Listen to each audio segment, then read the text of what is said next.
बात उस समय की है जब स्वामी विवेकानंद अपने लोकप्रिय शिकागो धर्म सम्मेलन के भाषण के बाद भारत वापस आ गए थे। अब उनकी चर्चा विश्व के हर देश में हो रही थी। सब लोग उन्हें जानने लगे थे। स्वामी जी भारत वापस आकर अपने स्वभाव अनुरूप भ्रमण कर रहे थे। इस समय वे हिमालय और इसके आसपास के क्षेत्रों में थे। एक दिन वो घूमते घूमते एक नदी के किनारे आ गए। वहां उन्होंने देखा कि एक नाव है, पर वह किनारा छोड़ चुकी है। स्वामी जी नाव के वापस आने के इंतजार में वहीं किनारे पर बैठ गए।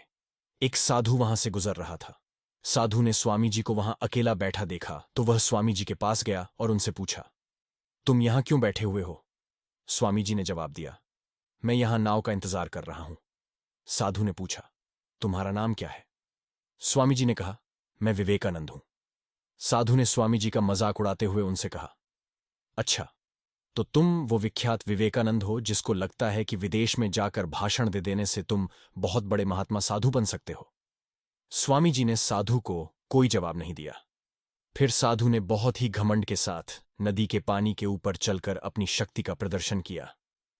कुछ दूर तक चलने के बाद साधु ने स्वामी जी कहा, क्या तुम मेरी तरह पानी पर पैदल चलकर इस नदी को पार कर सकते हो?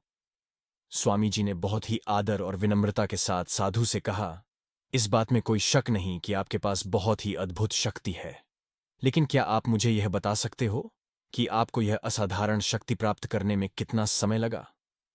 बहुत ही अभिमान के साथ साधु ने जवाब दिया, यह बहुत ही कठिन कार्य था।